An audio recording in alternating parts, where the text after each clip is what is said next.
Daily Flicker, June the 22nd, 1935. Battle over control of bank system.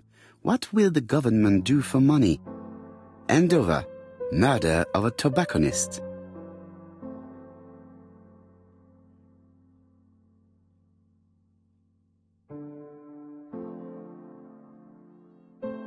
It is not the right time.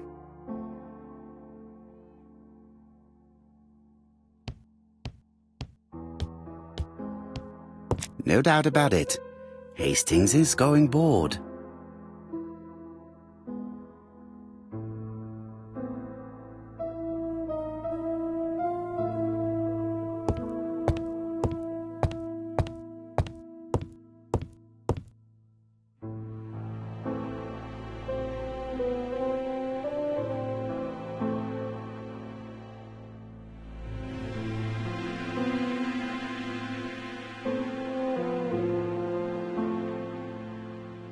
Dear Mr. Poirot, well, what do you think?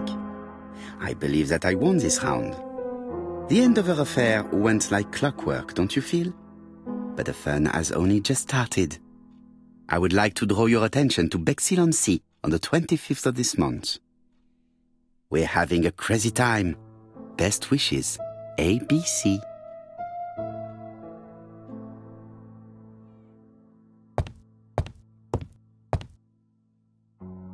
The next crime will be in Bexhill.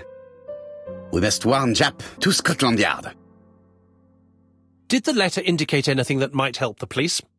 To be honest, I think we can already guess something about the next victim. But I need to think about it a little more.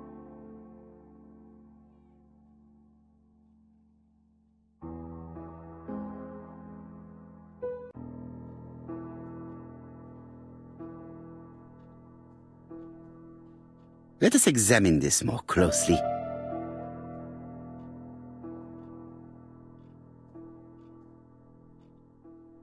Certain characters in the two letters may have similar defects.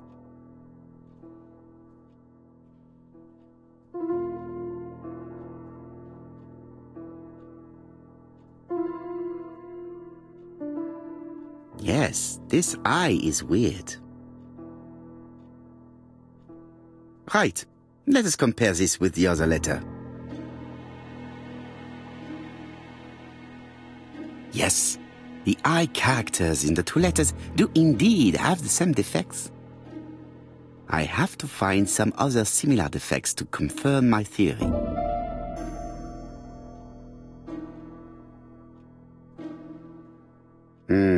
The W is not printed properly.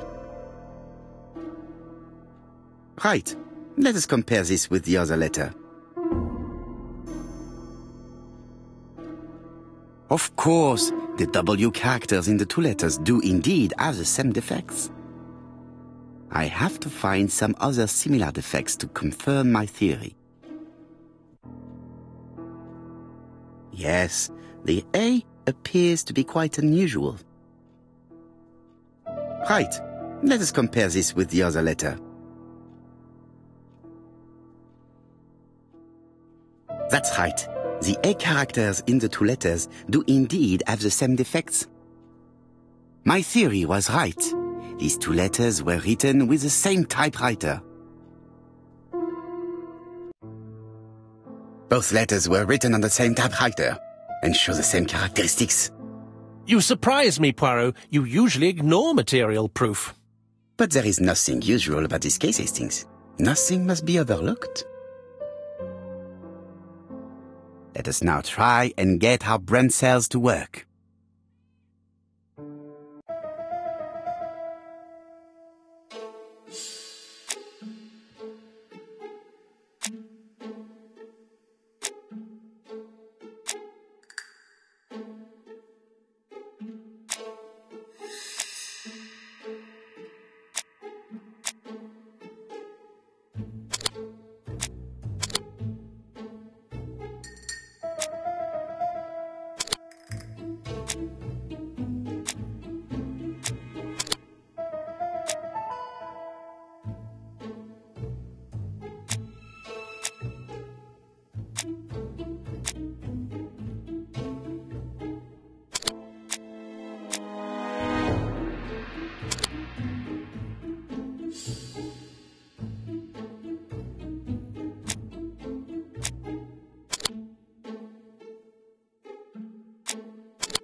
So, Poirot, have you found something?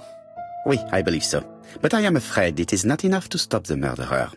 Let us go and see Chief Inspector Japp. I will explain there.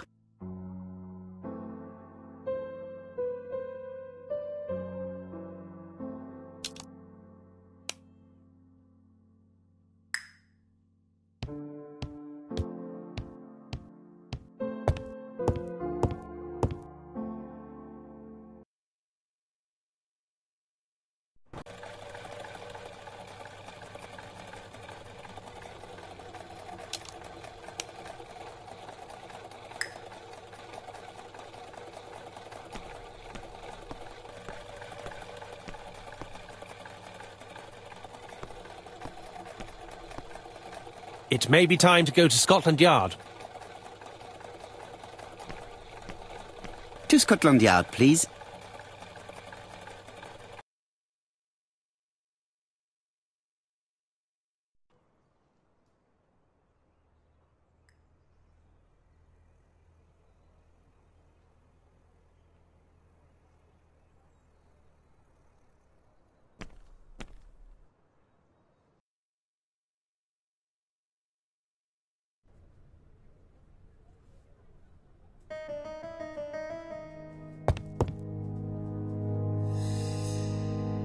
Japp has invested a great deal in his career.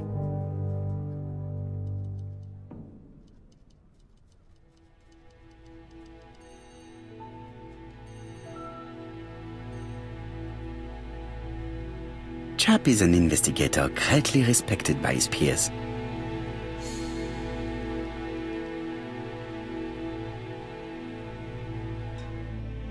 Like all hunters, Hastings has always been fascinated by weapons.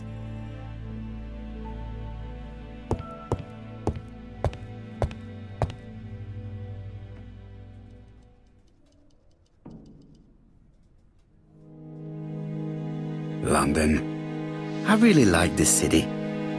One thing is certain, you never get bored here. Alice Asher was murdered in Andover, the ABC killer's first murder.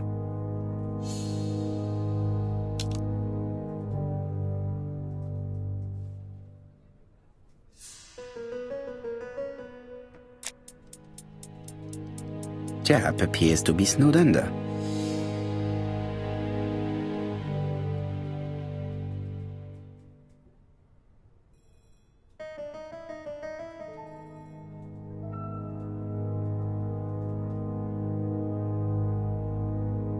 Japp appears to already be overloaded with work. My news is not going to improve matters. Bonjour, Chief Inspector. I am afraid we have some bad news. I have just received another letter signed ABC. The next crime will be on the 25th in Bexhill-on-Sea. Are you completely sure it's from the same person? I have compared the two letters. There is no doubt about it. I suppose you think he's going to carry out his threats. I fear so. Good God, Poirot. Bexhill is very busy at this time of year, and we have no idea who the next victim will be.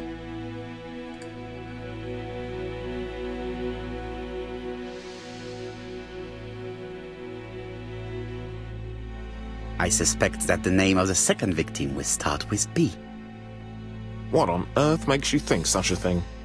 I thought about it when I saw the name Asher clearly written over the shop door of the unfortunate woman who was murdered in Andover last month. When I received a letter mentioning Bexhill, I deduced that the victim, like the town, might have been chosen by alphabetical order. So it's an alphabet fiend. I'm going to have a list drawn up of all the people whose name starts with B. I hope there aren't too many of them. Bien, we should leave you to work, Chief Inspector. You have a few days to prepare yourself. Thank you for coming, my friends.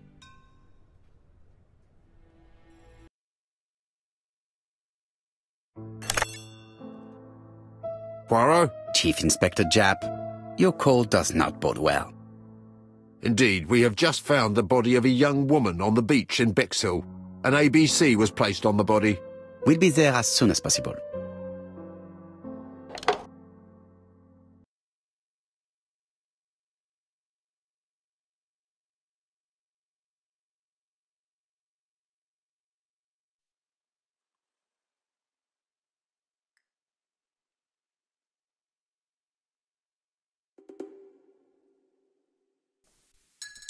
Bexhill is a delightful town. It would be nice to come back and visit. I do not entirely agree. Walking at the beach damages my shoes, and it hurts my knee. So the years have not spared you, my friend. It's the same for all of us. That is exactly what I said to myself when I saw you back from your travels. Poirot! Do not be offended, Hastings. I can see Jack waiting for us. And from his face, I would say that things are not looking good.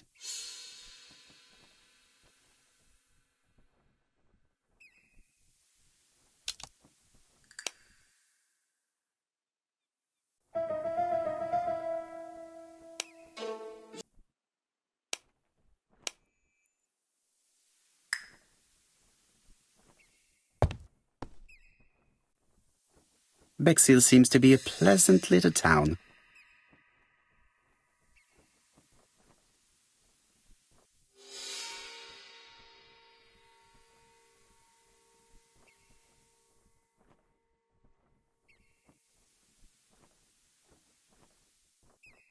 Bexhill is a pretty little seaside resort with elegant architecture, although personally I prefer more modern buildings.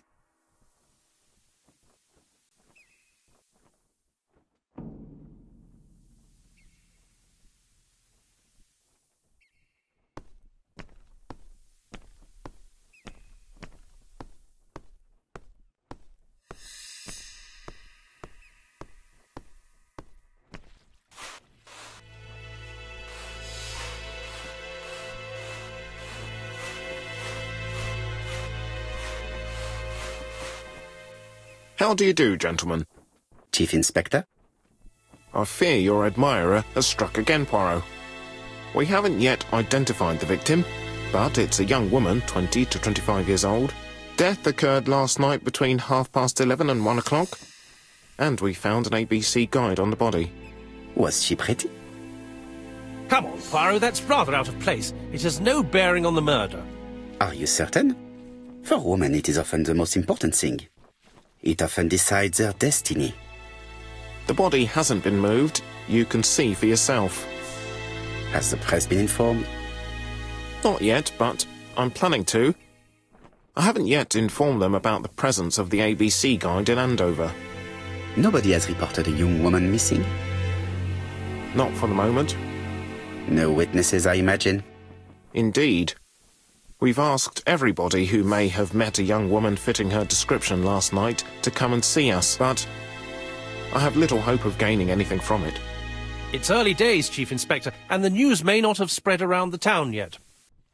I hope you're right, Hastings.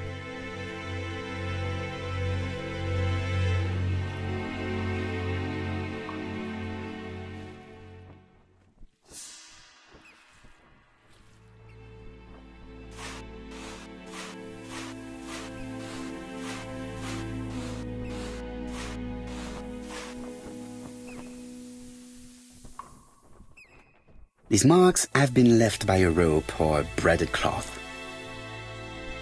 A braided silk belt. It may have belonged to the victim. This key is too small to be one for a house. Without a doubt, it is for a padlock.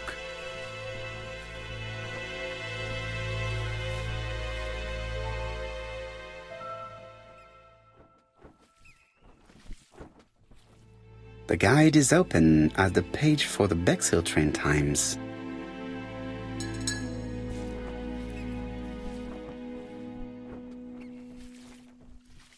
Apart from the marks on her neck, there are no signs of the struggle. She didn't manage to hit her assailant. She was a great beauty. Strange that chap didn't notice it. The young woman wasn't wearing shoes or a coat, and was not carrying a bag. That's strange. Either the murderer stole her belongings, or she put them somewhere safe. Maybe so that she could bath. Let us now try and get our brain cells to work.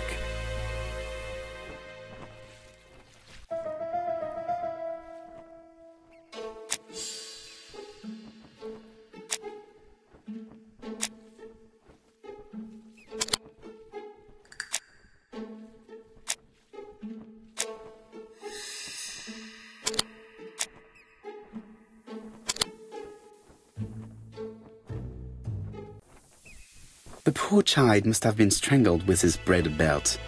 Unfortunately, in view of the fabric, it is unlikely that we will find any prints. Let us now try and get our brain cells to work.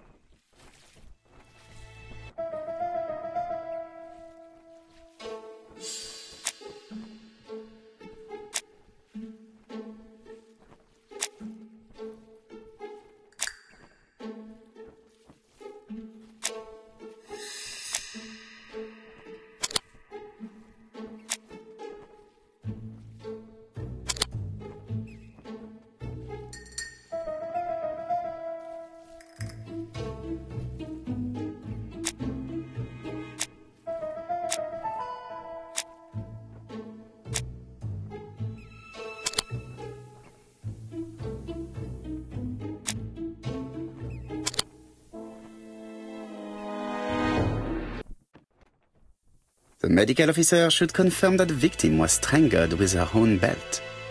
That's what I thought. She shows the usual signs of strangulation. With a little luck, we'll find prints this time. You are too optimistic, Hastings. Our killer is far too meticulous for that.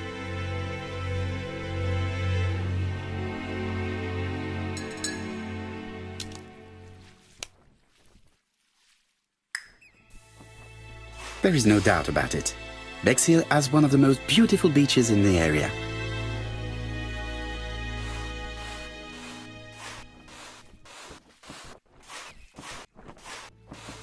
This hut is locked.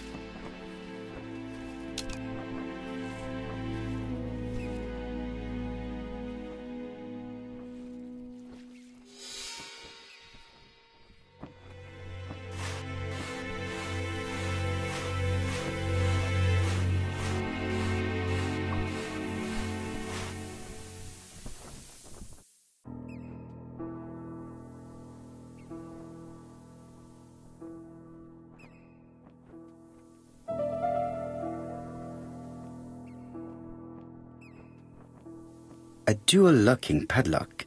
I need to find the code and then insert a key.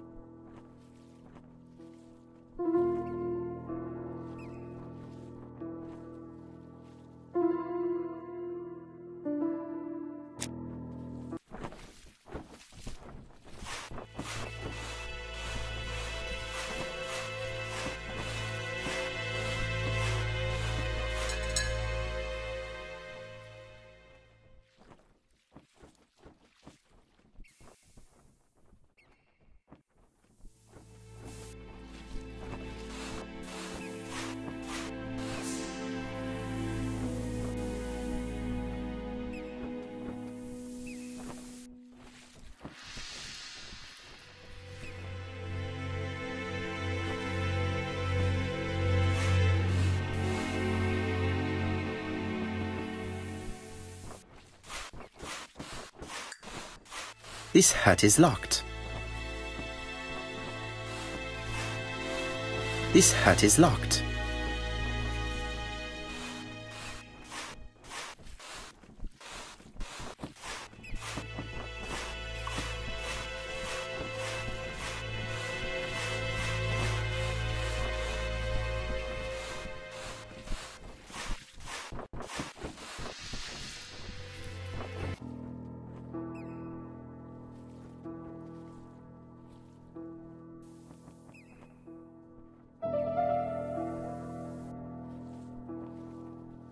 The number is upside down. This is definitely at number 6.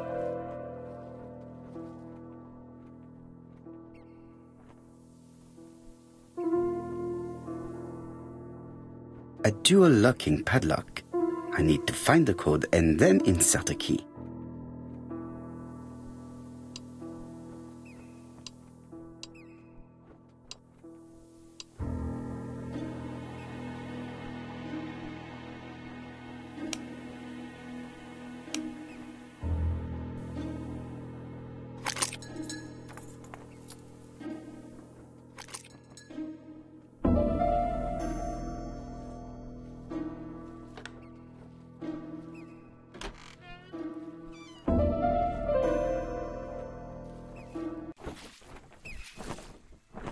definitely was here that the victim left her belongings.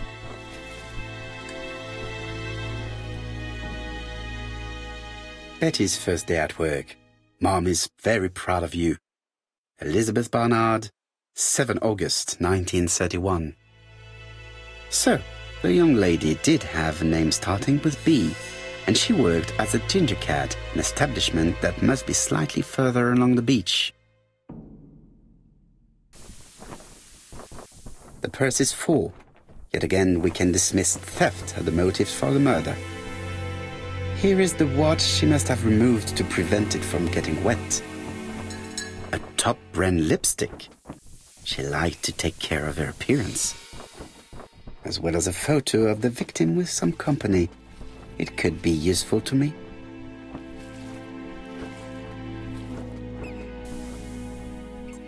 Jap has gone to the police. The victim has been identified and her family had reported her disappearance. She was called Elizabeth Barnard, mainly Betty. She worked as a ginger cat at the cafe slightly further along the beach. But Poirot, how on earth? Never mind. Do you have her address? Yes, she lived with her parents on the street leading to the beach, number 22. Shall we go? You are far too impatient, Hastings. Let the poor people take in the news first. Let us go and visit the cafe where Betty worked.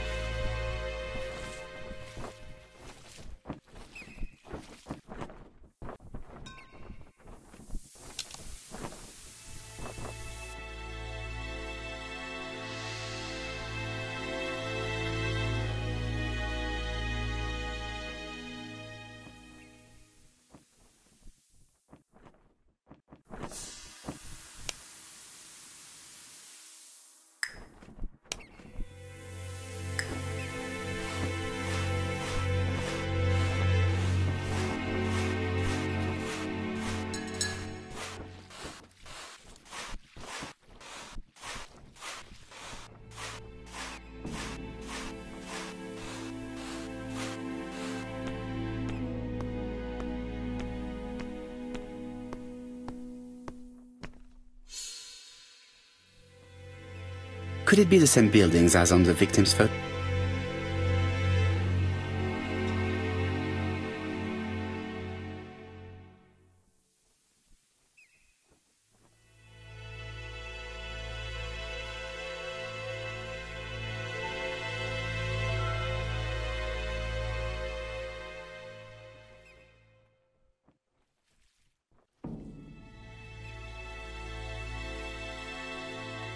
This is definitely where the photo I found in the hut was taken.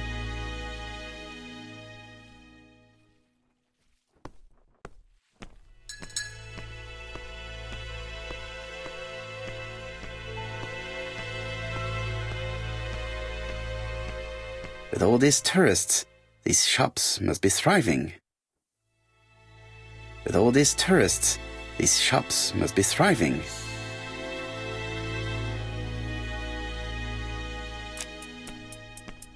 Hastings appears to be ill at ease. He appeared to be relatively indifferent to Mrs. Asher's murder, but a young woman's murder seems to be troubling him greatly. I fear that this case is far from being solved. Come on, Poirot. You'll find the killer. Certes. But how many times will he kill before I do?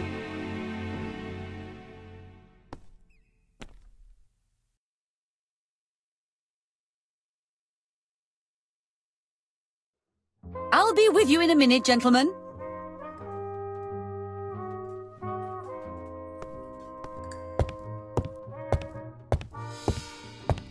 What a pity. I don't have any change to make it work.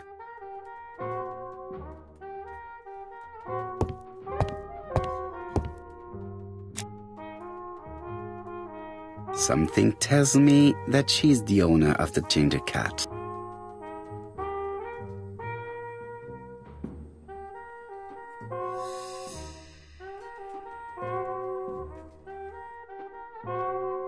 This woman must be the owner of the ginger cat. It looks like something is bothering her. How can I help you? A hot chocolate and a tea for my friend, please. I'll bring it straight away.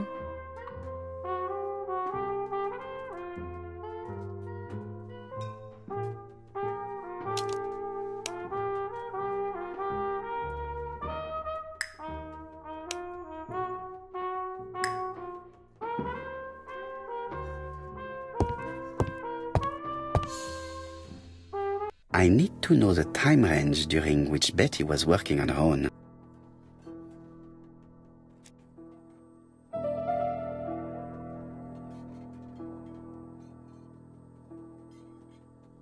Where is Betty?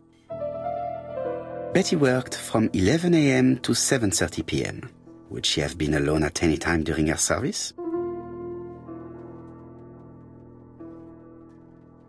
Betty worked from 11 a.m. to 7:30 p.m. Would she have been...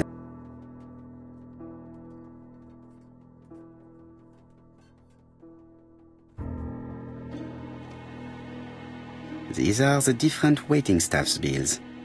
Which ones were written by Betty?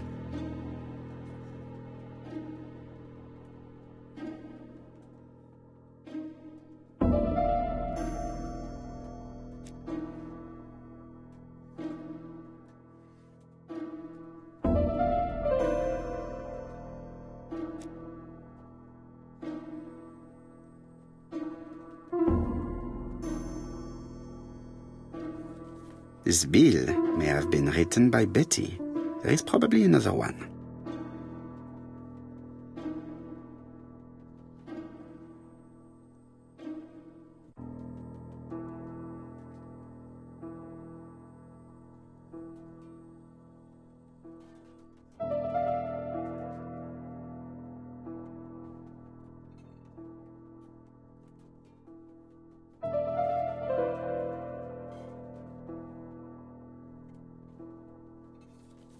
Betty wasn't serving on her own at these two times. Let's keep searching.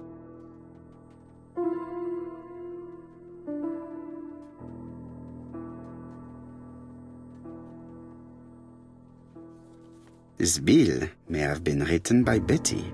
There is probably another one.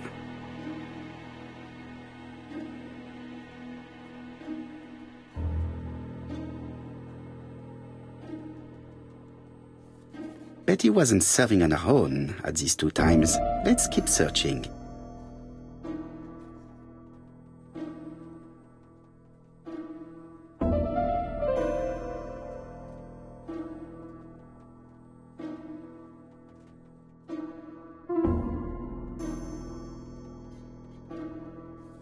Most probably a family.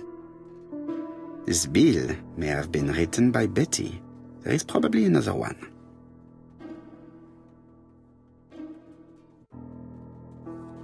Most probably a single man, a whiskey lover. Maybe the murderer? Betty served a family and a man on his own, a whiskey drinker. Maybe the murderer. This information will help me to progress. But, gentlemen, what are you doing?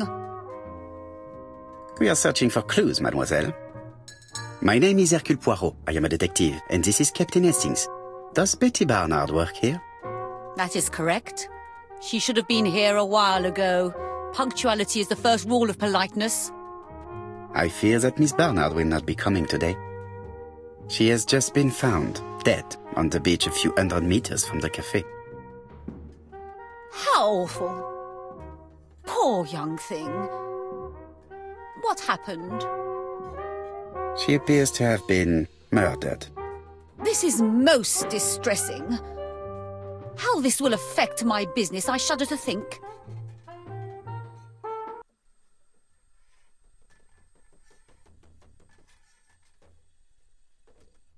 What can you tell us about Miss Barnard? Nothing, absolutely nothing. Miss Barnard was my employee. Her private life was none of my business. You did know at least that she had a young man. Indeed.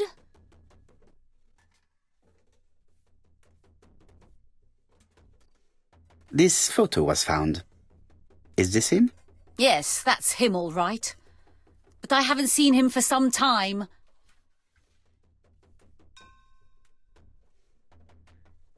Do you think there may have been some problems between them? I'm not on those sort of terms with my staff. Now, please excuse me, I have work to do. The customer who ordered the whiskey might provide us more information. He may have been the last one to see Betty alive. It is an interesting idea, Hastings. Maybe he is a regular guest. What do you think, mademoiselle? I don't think so. Our regular guests tend to order tea and cakes. At this time of the year, there are a lot of tourists about you never see again. That's what I thought. Time to visit Betty's home.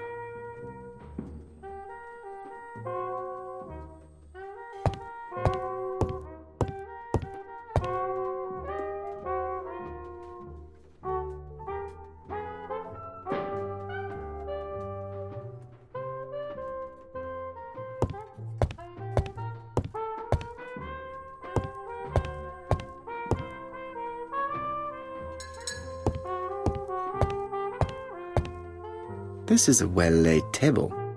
Nothing is out of place and, above all, no creases.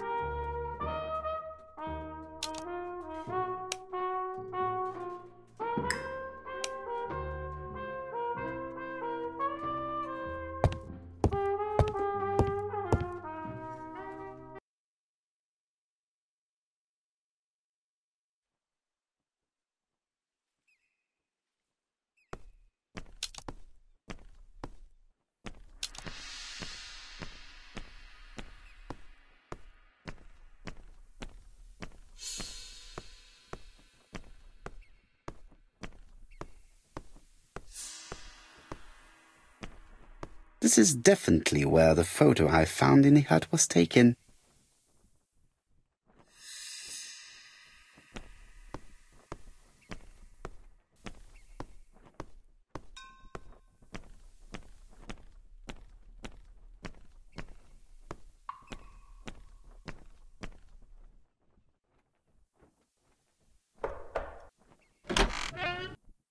How do you do, mademoiselle? My name is Hercule Poirot. I know you. You're that detective we hear all about. I do not know if that is a compliment, but I will take it as one for now. You are Betty's sister, I believe? Yes. My name is Megan. Can we come in? Please do.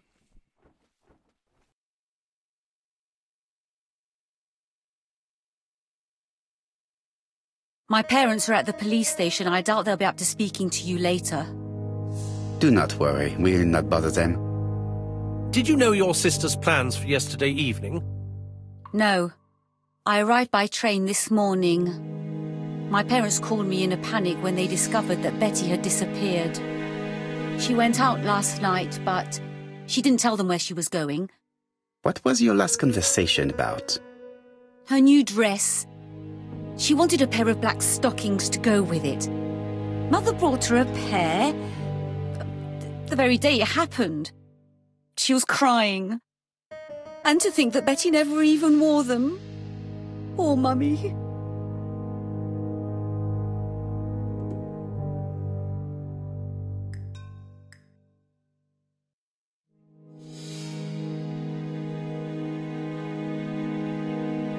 This gramophone is magnificent. It is a one-off, without a doubt.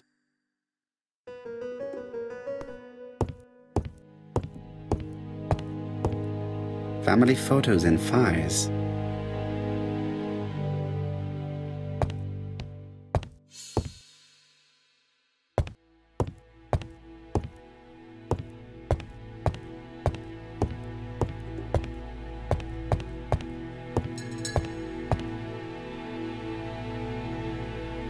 The Barnard appear to make music a priority in their budget.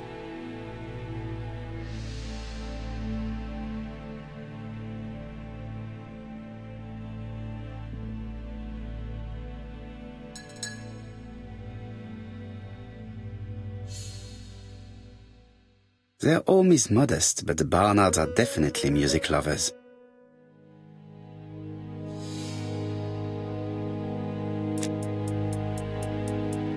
What is she feeling at the moment?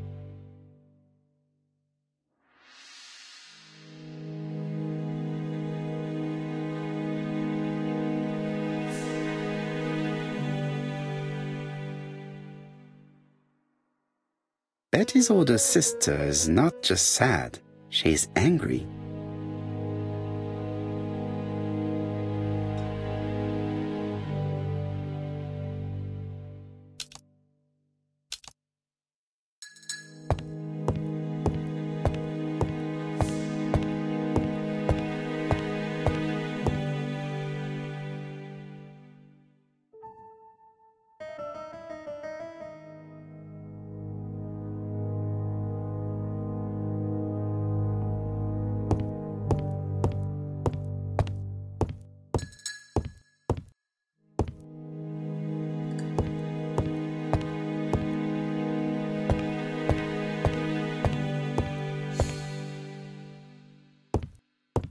not be polite to visit the house without being...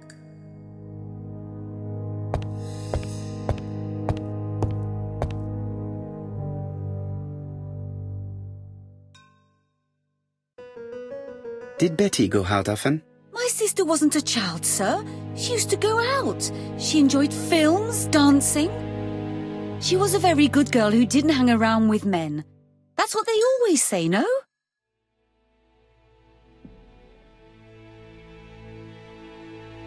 I am not interested in what people say. I am interested in the truth, Mademoiselle Barnard. If you only knew how much I would like to talk with someone who does not know that your sister is dead and who could provide me with a true portrait of her, beyond the formalities.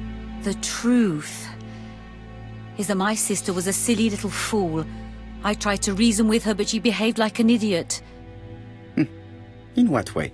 She used to say that if she was going to marry Don, she might as well have some fun now. I understand. Please continue.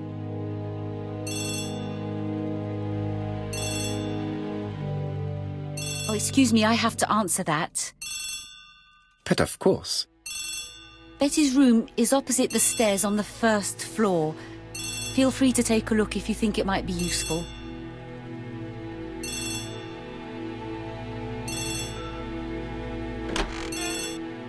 This young woman is far too clever not to have anything else for us.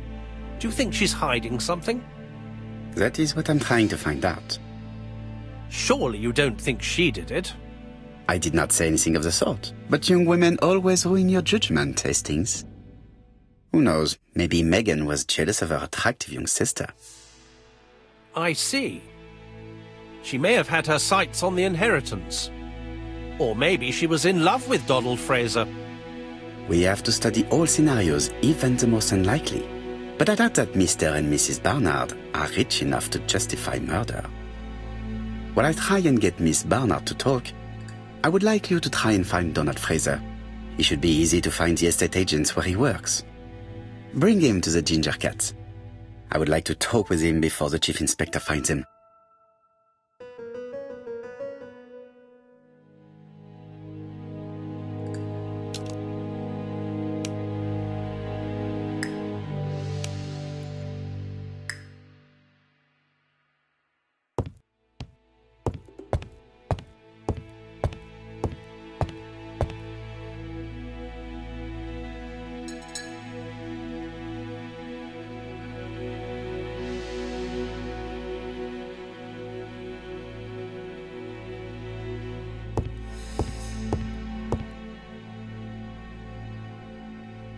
It looks like Betty was also a music lover, the same as her family.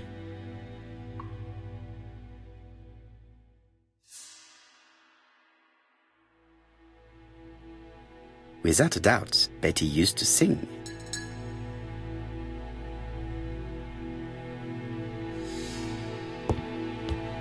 Looking at all the clothes she took out, Betty must have had a problem deciding what to wear.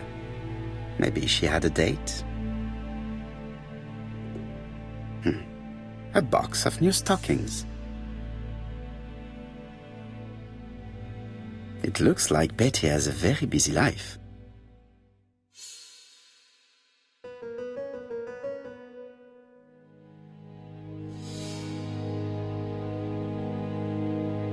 Betty liked luxury and going out, and being as pretty as she was, she probably did not have any problem getting herself invited.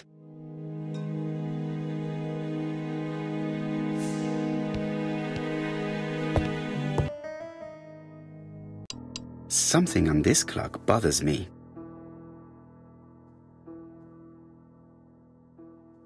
What a strange mechanism. I don't think it serves to turn the hands.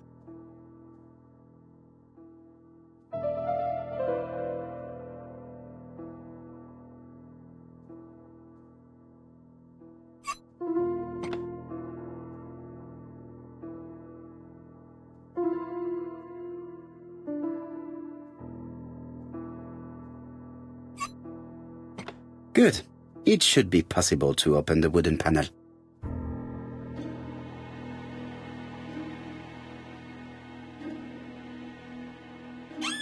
Look, a key. This could be useful.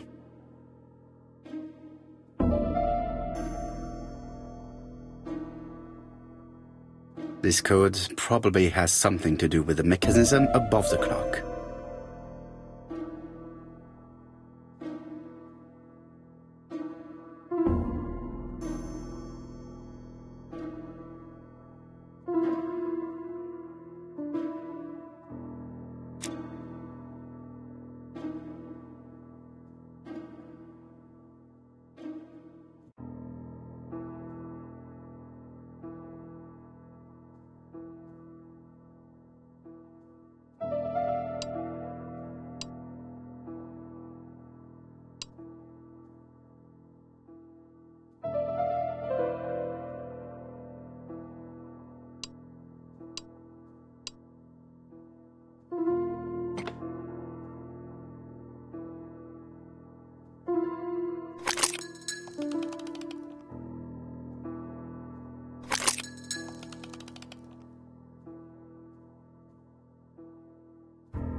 This decoration appears to be firmly fastened.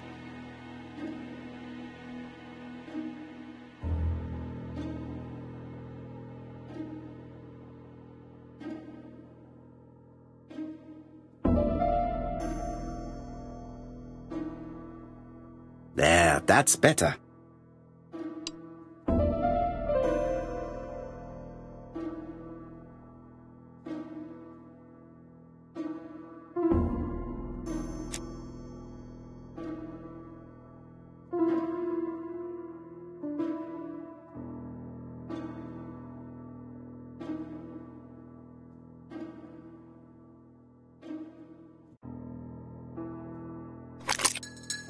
Ah, something clicked on the front of the clock. A new lock has appeared. What does it open? A new lock has appeared. What does it open?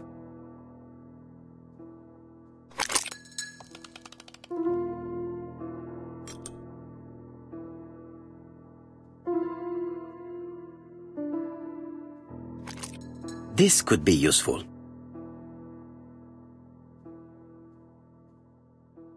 Betty, I enjoyed a wonderful evening in your company, and I hope that we will see each other again very soon. D. My dearest Betty, I know that your art is already spoken for, but you are the most beautiful dancer I have ever had the pleasure of meeting, and I am impatient to see you again. Adrian.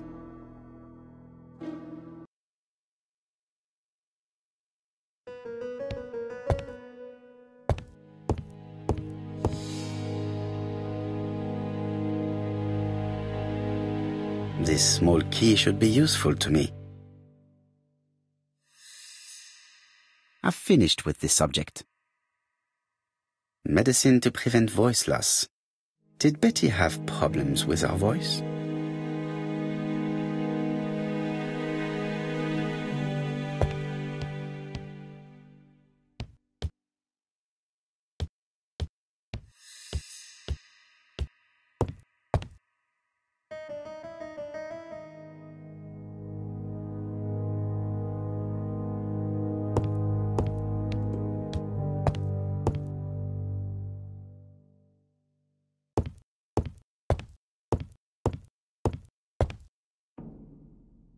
They're all Miss Modest, but the Barnards are definitely music lovers.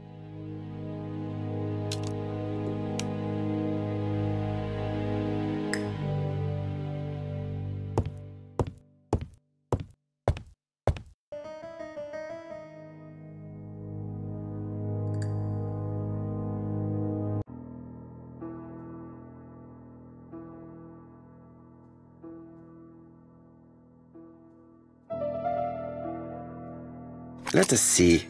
What is this cupboard hiding?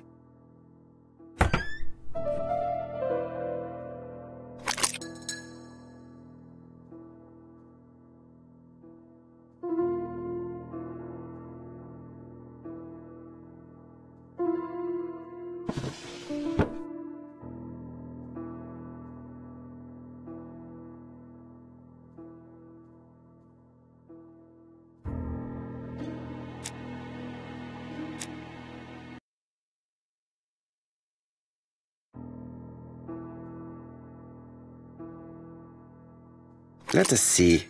What is this cupboard hiding?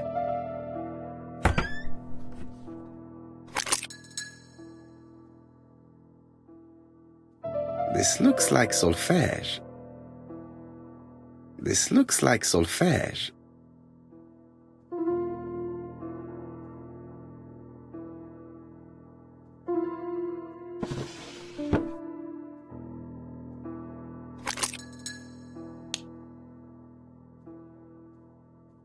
There is bound to be a clue somewhere.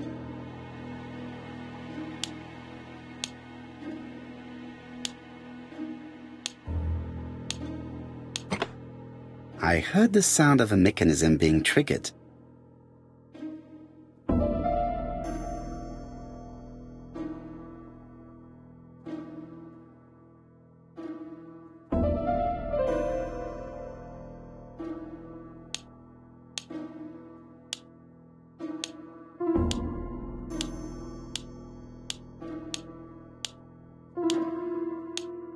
I just have to put the record on the gramophone and start it.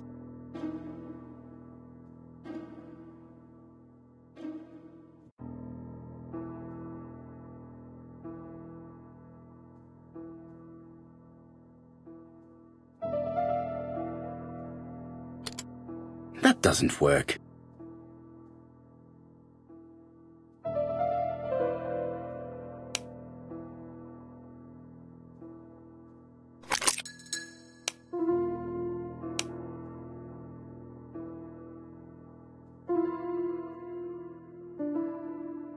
It looks like something goes in here.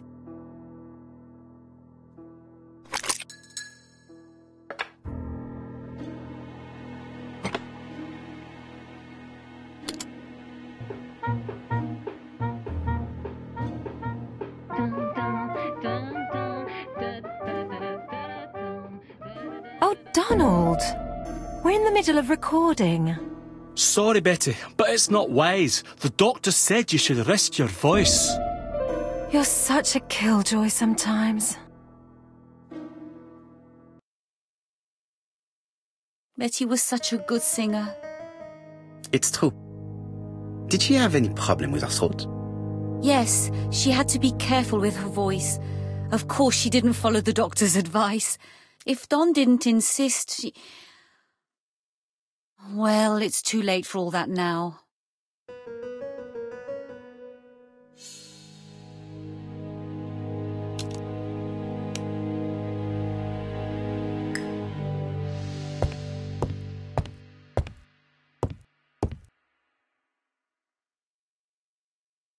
It looks like this woman is single, but she has feelings for someone.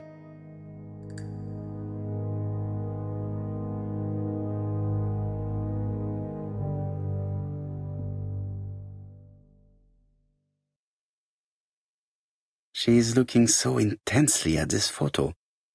But is it really a sister that she's studying in this manner?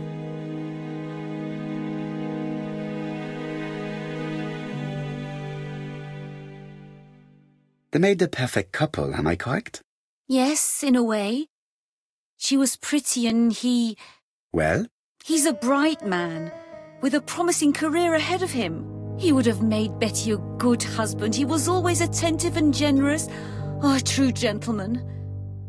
I hear a note of envy in your voice. You must have heard wrong.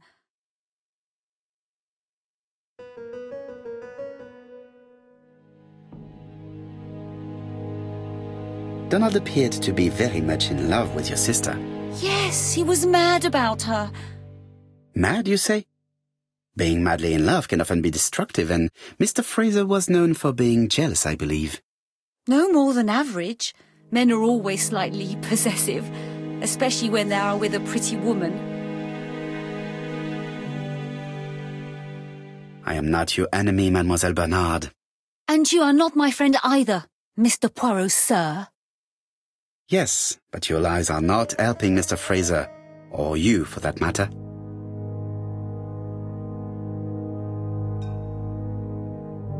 I know that Fraser was jealous, but I wonder why you feel the need to protect him. Protect him? I hope you're not suggesting... That you are Fraser's accomplice? There is nothing to suggest that, at least not yet. It would appear that your sister's murder is the second in a series that we have to stop as quickly as possible. The first was in Andover, and the same as your sister, the murderer sent me a letter informing me that a crime would be committed in that town. Now can I count on your honesty? Yes, you have my confidence, Mr. Poirot.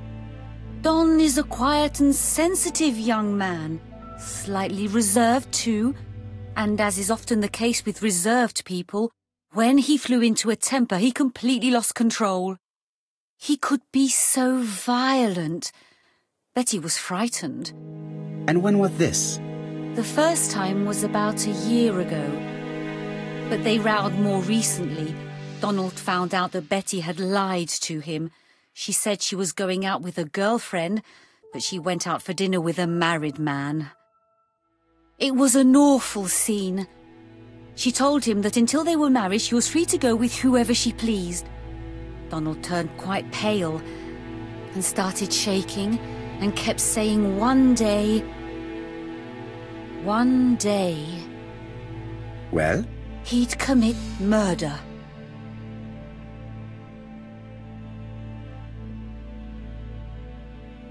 Do you think that is what happened? No, Mr. Poirot, I don't believe that. You yourself said he may be a recidivist madman. Don loved Betty with all his heart. I can't imagine for one instant that he would hurt her. Very good, Mademoiselle Barnard. Thank you for your help.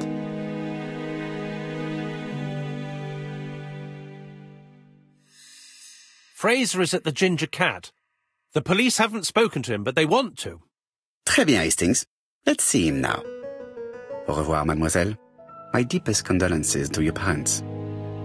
Of course, Mr. Poirot. And don't be too hard on Don. He's more fragile than he looks. If you say so. Let us now try and get our brain cells to work.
Let us now try and get our brain cells to work.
You've seen Fraser, Hastings.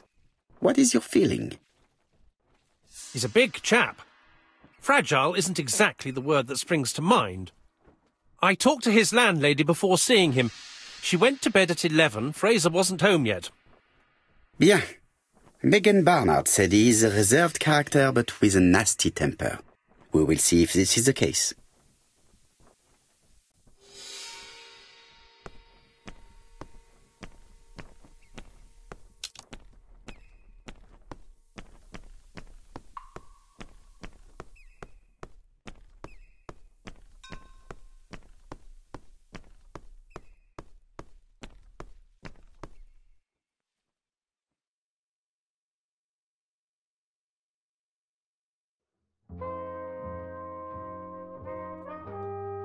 How do you do, Mr. Fraser? You Hercule Poirot. Mr. Hastings said you wanted to speak to me. Yes. I know that it may not be at the right time, but I would like to ask you a few questions.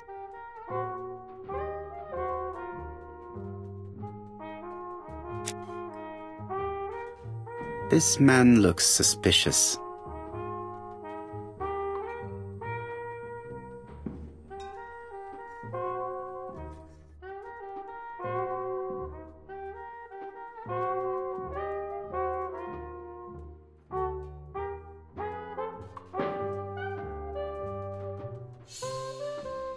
Donald Fraser is in a terrible state, as if he hadn't slept all night. And he's drinking White Horse. Leave me alone. Tell me that it's a mistake, that Betty isn't dead. Sadly, your lady friend has been murdered, Mr. Fraser. Oh, Betty, if only you'd listened.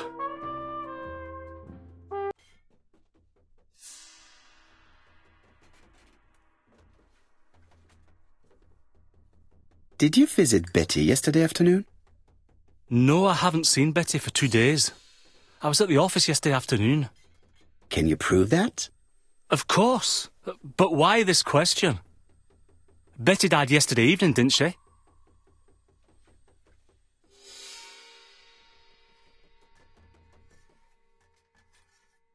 Betty was murdered during the night, but that does not prove that she did not meet her murderer earlier in the day. So am I a suspect?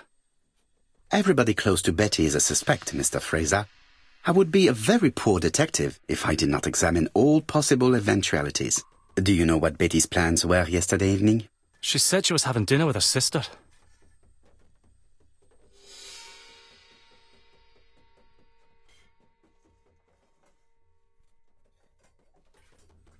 Yet, Megan only returned to Bexhill this morning, Mr. Fraser.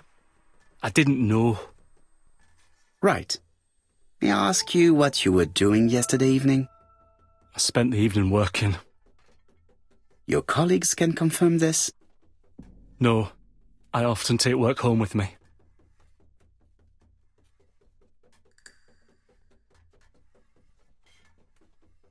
Therefore, you have no alibi, Mr. Fraser? That's right. But that doesn't make me a murderer, Mr. Poirot.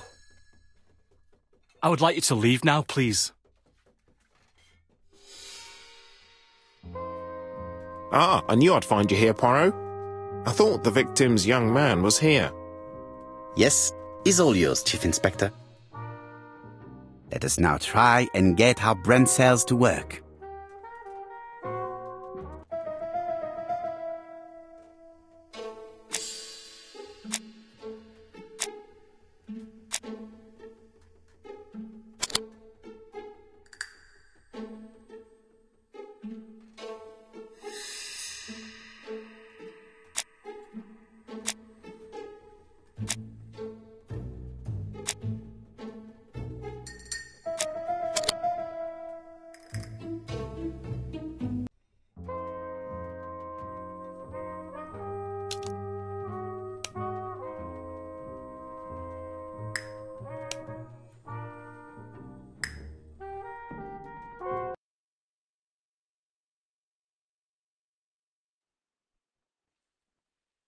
Fraser doesn't have an alibi and he's extremely jealous. You are very skilled at summing up. And yet you haven't asked Jap to arrest him. It is too soon. But I agree, without the letters announcing the crimes, Fraser would already be behind bars. Bon, I think we have enough elements. Let's reconstruct the events at the scene of the crime. I can't imagine how the murderer wasn't seen, though.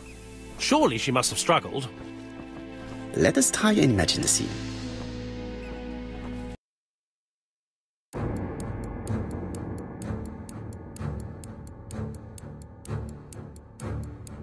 The killer and the victim are walking on the beach. Miss Betty has a bag, a belt around her waist, and carries her shoes in her hand. Both of them walk slowly to hut number 5.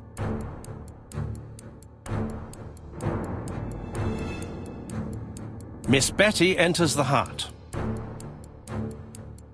No, it wasn't hut number 5. Let us think again, mon cher.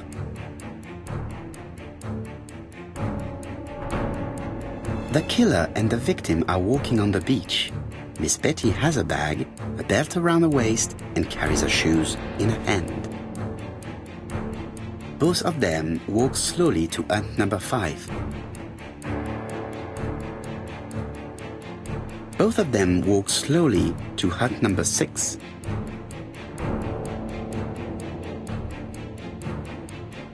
Miss Betty enters the hut. She leaves without her belongings. Then she hides a coat.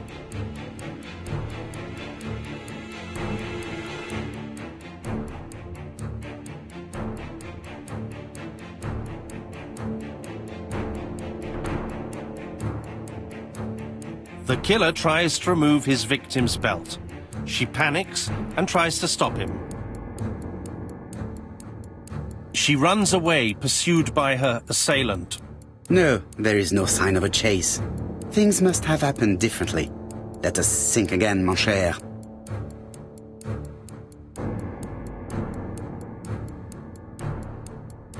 The killer and the victim are walking on the beach. Miss Betty has a bag, a belt around her waist, and carries her shoes in her hand. Both of them walk slowly to hut number 5. Both of them walk slowly to hut number 6.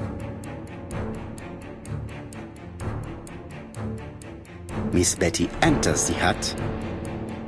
She leaves without her belongings. Then she hides a coat.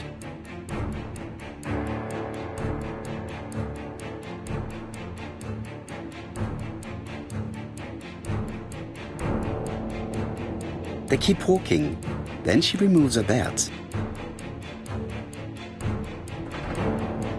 The murderer moves behind her and then attacks her by surprise.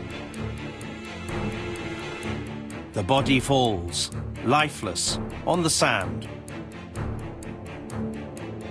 Everything appears to match the crime scene, mon cher Hastings. That is exactly what happened.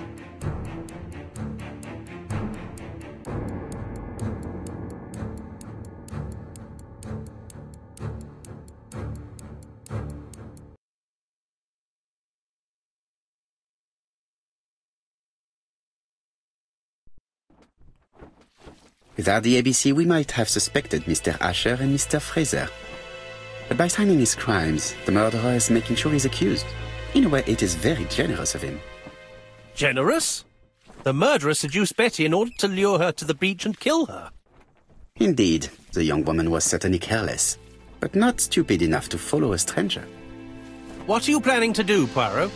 Return to London, mon cher Hastings.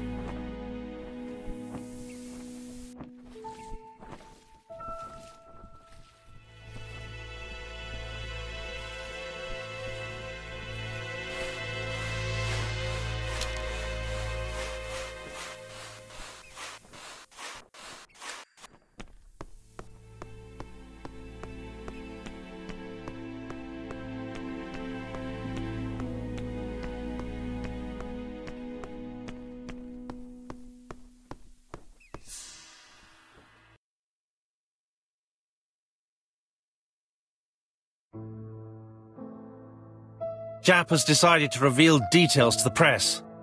The alphabet murder is now famous. It is not a bad idea. The more people who know, the greater our chances of finding out something of interest. Poirot, I have a bad feeling.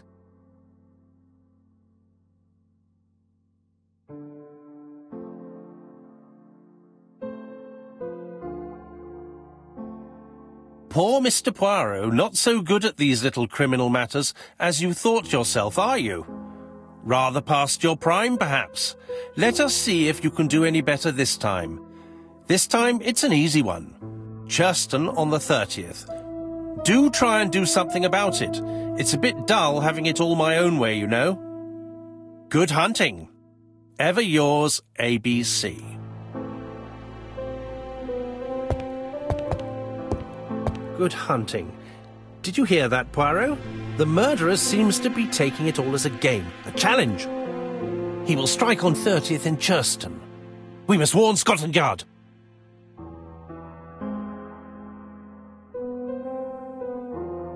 Hastings, today is the 30th. No time to lose. We must prepare our suitcases for Churston. Mon Dieu, it is already 10 o'clock. I will call Scotland Yard immediately.